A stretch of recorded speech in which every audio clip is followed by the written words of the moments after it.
Hi, and welcome back to our second episode of Couples Connected, where Rob and I talk about our journey of the awakening process as a couple and as individuals and as a mother and father, as a family of five. So again, I'm Paige. I'm Robert. And welcome to episode 2. Today, we thought we'd talk about our story, our journey, our beginning of the quote awakening journey. So we thought we'd talk about how it started and I guess where it's taken us and how it's going. Rob, you can start. For myself personally, it's kind of been a long journey of going up against a brick wall and feeling that there was more to life than what I had been experiencing through my own struggles and my own thoughts and beliefs, which led me into my spirituality and trying to strengthen my connection and bond with the universe. Perfect. And when did this all start for you though? Because you weren't going after this goal, I know, in your 20s or even in your teens. No, I'd say it was in my 30s after I started questioning my reality and what I was doing with my life, my thoughts, my beliefs, my conceptions of the world that I had created. But at that time, I didn't really understand those principles or look at it that way. It was just the cracking of the eggshell, so to say. And so a lot of times people say, and I don't really recall this, but maybe it happened and you just never mentioned it. Or maybe we have talked about it and I just completely forget. But people usually say like the awakening process, quote, begins because there was like some sort of shakeup or some sort of trauma, or you were brought to your knees in some sort of way. Did something like that happen for that switch to kind of be turned on for you?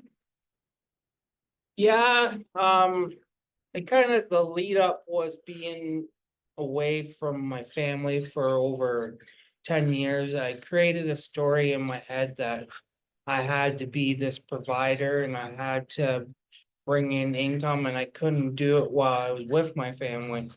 I spent about 10 years on the road working as an electrician, just trying to pay the bills and feed my family. It was a false belief, one that I kept on feeding the monster in the closet.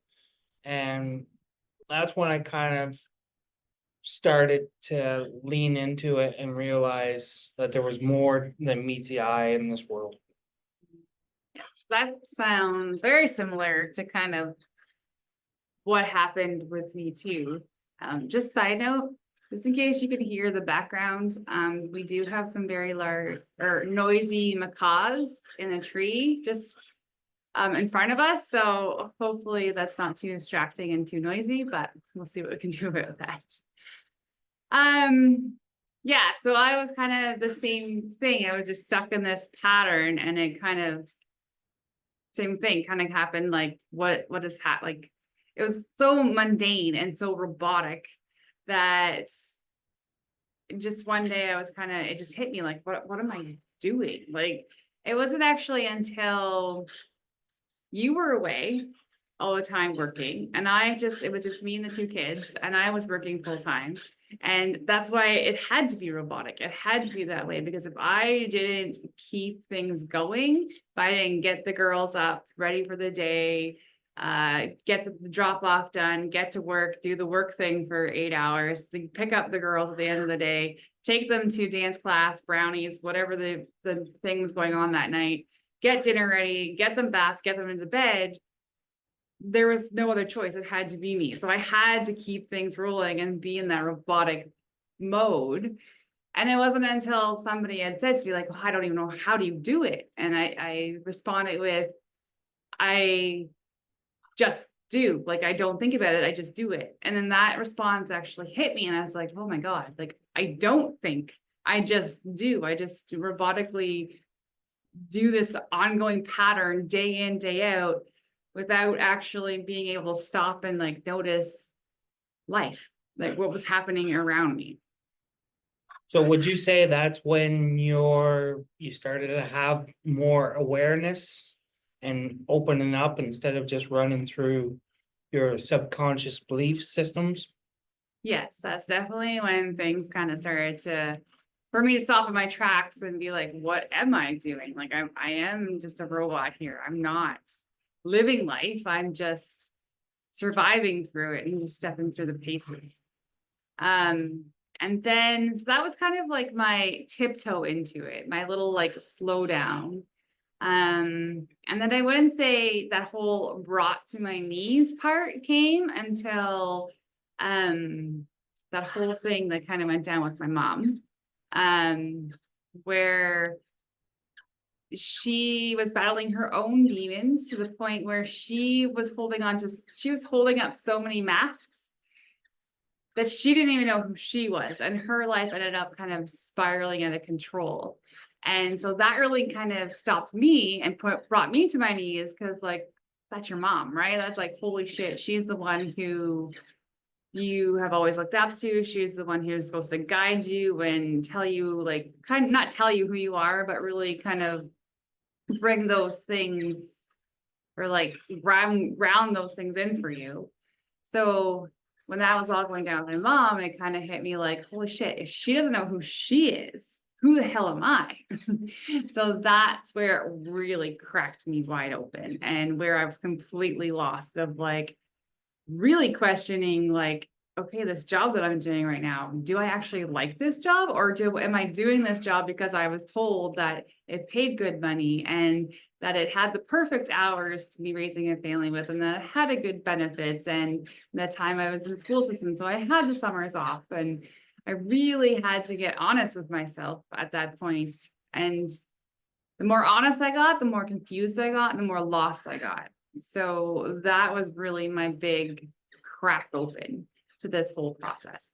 Did you have any moments like that? I've had multiple times like that, I would say. Through all my experiences where I've tried and failed. But they've been stepping stones to the person that I know I'm supposed to be and that I'm gaining better awareness towards. There's been numerous situations that have shook me a bit. And sometimes I try and fight it as much as I can.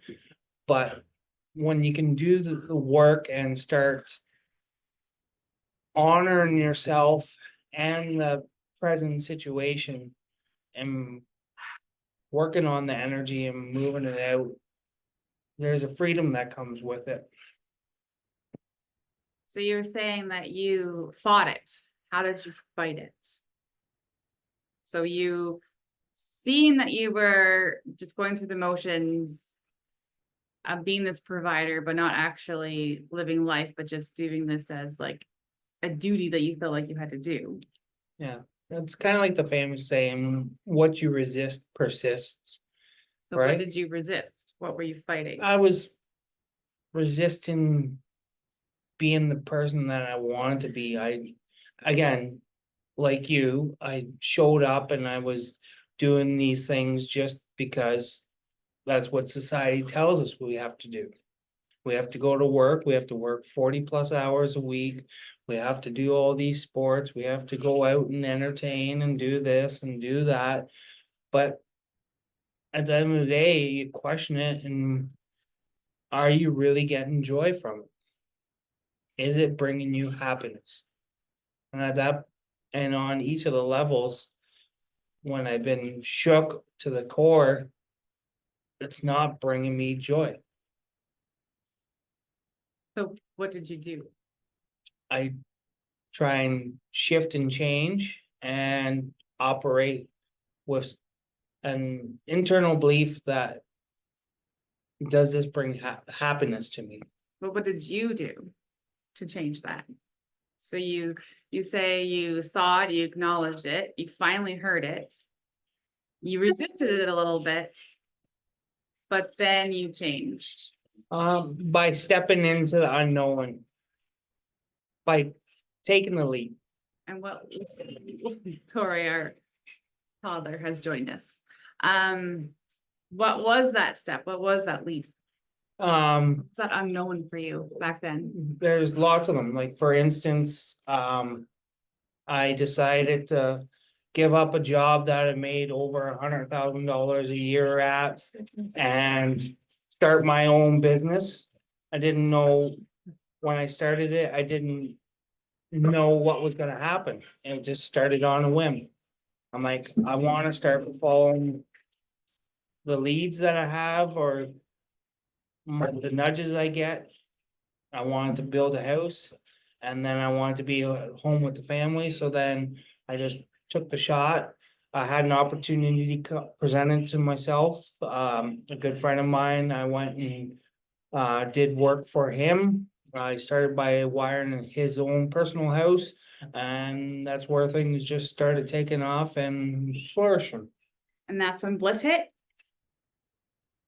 A level of bliss. It was better than what it had been before. It's not perfect.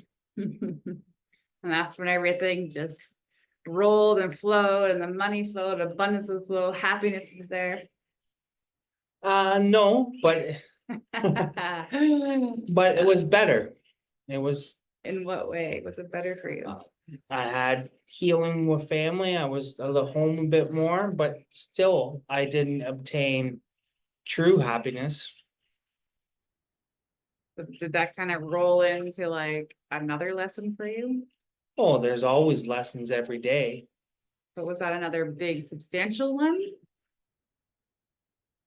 Yeah, it's a constant evolution of who you are and the person that you want to be. For you personally? For me personally, yes, there was many levels. Yeah, so I think the point that I was trying to make here is that like there's so many ebbs and flows and layers, and just because you start on the awakening process and you think you've hit this certain level of it, or like you think you're gonna reach this certain place and then it's going to be bliss from there out and like some sort of euphoria, it's just, it doesn't happen that way, because then it's almost like there's another layer or another level, another lesson to learn, another contract that you need to pay attention to or connect to. Yeah, I don't think you're ever done No, until even when you pass away, there's still lessons to be learned. no, yeah. So even after I did all the things too, like once that beginning of my journey, and I had this same kind of thing. I had this download or this intuitive hit to open up this brick and mortar store in our hometown, and that felt so great for a very short period of time, and then everything crashed and another huge opening happened for me, or a huge surrendering, or a huge piece of the puzzle came together again, and another rebirth or whatever it is you want to call it. Yeah, and then there was more on top of that. And so we've really been doing this journey for like what, almost 10 years now? Yeah, 10 years, a good Yeah. 10 years. So there's so much to unpack there, and we just have a short amount of time that we want to like share with you guys. And we'll probably talk about these like experiences that we've had to go through throughout multiple different episodes. But yeah, I just kind of wanted to paint that picture of like what it felt like for us in our journey and how it began. And that there were big chunks in between, and here we are now going through another process that we didn't see happening 10 years ago, but here we are now. And so that kind of connects to the macaws that you're hearing. Our next calling that we were being given was to move to Costa Rica. And that's where we are now. And we'll talk more about how we ended up here and how it's going and all the things that that's connected to that. But yeah, we just really wanted to talk about that, talk about how our journey began, the big chunks in between, and how it is now, and that it's not a steady stream. It's not like a one and done and everything is great and then you feel euphoric on the other end. It's like you're always going through a new level of something. But that doesn't mean it's hard or shitty all the time, does it?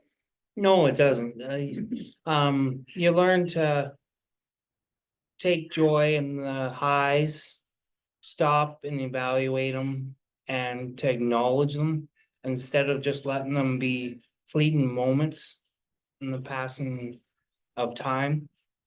You learn to take the joy in just the even slightest things, which takes a lot of work for me. I almost deprive myself of joy just not to feel all the highs and the lows. And by taking away that connection, it just makes things easier, or not easier, but it was harder. What do you Not, mean by that? well, just, Explain that a little deeper. I don't get it. well, just, I was away from my children for so long that I deprived myself of the joy of being with them, or just even acknowledging them and being there for them. Like when I was away all the time, I was creating an excuse for myself. Like I'm doing this for the kids.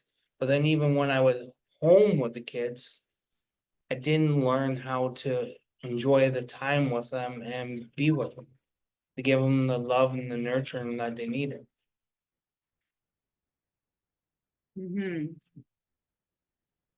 Right. So now you're learning how to enjoy those little moments in between now? Yeah, Like stop and be? yeah, to have presence in the present moment. Yeah. Just to not worry about the past, not worry about the future, but just to be in the present moment. If you can do that, I think you will find a little bit more peace within yourself. Hmm. I can't make a road. Can't. Oh, sorry. So our toddler is joining in. This is Tatum. And he is also a big, huge part of our story. With the whole journey and process and surrendering to the next thing. Which again, we'll talk about how the kids entered into this phase of our life as well. On each level, we have 3. And again, each of them entered into our lives in different stages, and how that's been a huge difference and impact in our growth and evolvement.